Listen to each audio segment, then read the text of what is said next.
Amidst the glitz and glamour of Formula One and the promise of a major Ferrari revolution, one name has once again become the center of attention. Lewis Hamilton, however, behind the spotlight and public expectation, unease is growing. In Maranello, a technical plan that was supposed to lay the groundwork for a revival has instead reopened old wounds and exposed internal fissures that had been carefully concealed. The SF-26 Ferrari's future car has become a symbol of hope and a source of division. Could this be the beginning of the end of Hamilton's dream before it even begins? Let's discuss it. Despite the calm in the paddock before the 2025 Hungarian Grand Prix, Ferrari is secretly harboring growing tension. Not because of poor results on the track, nor because of a strategic error. Rather, it's due to one seemingly simple request that contains an internal political bombshell. Lewis Hamilton requested a private meeting with Enrico Gualtieri, Ferrari's power unit technical director. The media did not reveal who facilitated the meeting. However, sources in Maranello revealed that the meeting was extraordinary. Even by Hamilton's standards, it was an aggressive move rarely made publicly. The intention was clear, not curiosity, but a desire to exercise control. Hamilton's words during the meeting sounded neutral. But to Ferrari's technical staff, they sounded like a warning, almost an ultimatum. Hamilton wasn't just questioning the performance of the SF-26 power unit, he also wanted a say in key decisions, something no Ferrari driver had ever done before, especially a newcomer. This was a surprising move for Gualtieri, who was known for his conservative and calculating approach. He was a survivor of Ferrari's hybrid transition era, raised in a highly hierarchical technical culture. Now, someone from outside the company was trying to exert influence from the engine room to the 2026 design table. What really triggered Hamilton? Not a radio call and not a strategy instruction. Rather, it was a hidden pattern in the data log after the race. At Spa-Francorchamps, after starting from the pit lane, Hamilton staged a calculated comeback. However, it wasn't the lap time that caught his attention, but rather the torque response on corner exit. "The car feels filtered," he told his engineer, a phrase he deliberately kept off the air. His comment expressed more than just disappointment. It was also a subtle indictment of the power unit. He'd been supplied with something felt out of sync between the simulation and reality. Hamilton, well versed in these technical nuances from his golden days with Mercedes, didn't stay silent. He spent more than 2 hours analyzing the data logs and comparing the engine maps of his car and Charles Leclerc's. What did he find? A pattern that made him question the distribution of updates, the order of component priorities, and even the possibility of political influence within the team. When asked about Hamilton's move, Leclerc didn't respond at length. He simply gave a sharp, quick, almost cynical smile. "That's normal," he said, glancing sideways. But to those who know him, it wasn't a sign of agreement. It was a form of passive resistance.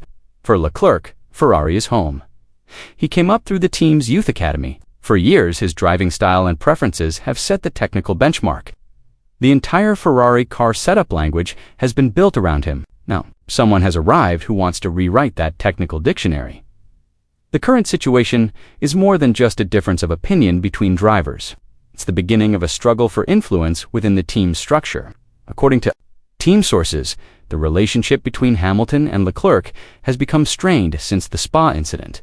They don't overlap in debriefs. They don't share a path on the track. In fact, they barely make eye contact in the engineering room. This isn't open conflict. It's an internal Cold War. One clear example of this imbalance occurred in the FP2 session at Spa, when Lewis Hamilton complained about the discrepancy between the actual braking performance and the simulation data. The engineers didn't respond. Directly, his complaint seemed to evaporate into thin air, yielding no technical response in the garage. In contrast, just minutes after Charles Leclerc reported an issue with the rear-end stability, Ferrari's technical team sprang into action. 3 laps later, the mechanics had adjusted the suspension damping system. The result, an immediate impact. On the track, Leclerc posted his best split in Sector 2, which also marked the team's best split of the weekend, according to several internal sources. This wasn't a matter of deliberate favoritism. Rather, it was a matter of the team's technical and operational systems, which had been shaped and tailored to one primary benchmark. Charles Leclerc. In such a structure, it's natural that input from a new voice, even a world champion like Hamilton, wouldn't be responded to as quickly or efficiently as that of the lead driver, who had been the driving force behind development for years. Behind the scenes, another name was also in the spotlight: Maranello. He was Ferrari's power unit performance analyst and a highly respected figure within the team, though he was rarely seen in public. He was the last person to validate engine changes before implementation. Hamilton knew how important Matteo was. According to inside information, Hamilton had requested that Matteo attend his factory visit this week. It was a symbolic and political move. If Matteo began integrating Hamilton's observations into the 2026 engine technical directive, the balance of power at Ferrari would shift without the need for public drama. Following the Belgian Grand Prix in Spa, both Ferrari drivers, Hamilton and Leclerc, were scheduled to perform engine simulations for the Hungarian Grand Prix immediately afterward. Everything went according to protocol until it was time to share the simulation logs with the technical team. However, amid the hundreds of lines of technical data, a glaring discrepancy aroused suspicion immediately. Hamilton's log was missing, a crucial line relating to load sync on throttle blip entry. Without confirmation in this section, torque delivery remapping could not be performed automatically. Manually doing it required a complicated and time-consuming formal procedure.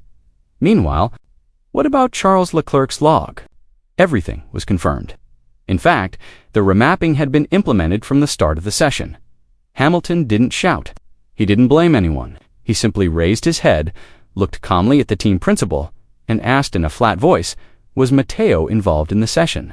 It was a simple question, just 6 words, but loaded with meaning. It was a subtle message that only those familiar with Ferrari's internal dynamics could understand. I know who's in control. The major regulation changes coming in the 2026 season make this tension even more pressing. Everything will be reset: engines, power systems, and even the team's internal dynamics. For Hamilton, this is his last chance to shape the team according to his vision. At Mercedes, he successfully did this with Bottas, but at Ferrari, he faces a rigid structure resistant to change. Hamilton doesn't just want to offer input, he wants to be the central voice of the SF-26 revolution. The tension is not visible on the surface. In the paddock, everything remains calm.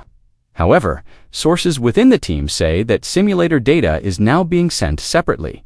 Technical briefings are held in isolation. Hamilton doesn't ask for setups. Instead, he requests full access to raw logs, load cycles, and the people who are usually silent. Leclerc is still smiling as he saunters down the pit lane. "We know what we're doing," he says. It's too perfect to be an off-the-cuff comment, and Hamilton, he hasn't spoken a word since Tuesday. However, one statement he reportedly made was very clear to Ferrari's technical staff: "I'm not waiting for them to come to me." Is Hamilton's demand for full access to raw logs and load cycles a way for him to establish power from within? Share your thoughts below.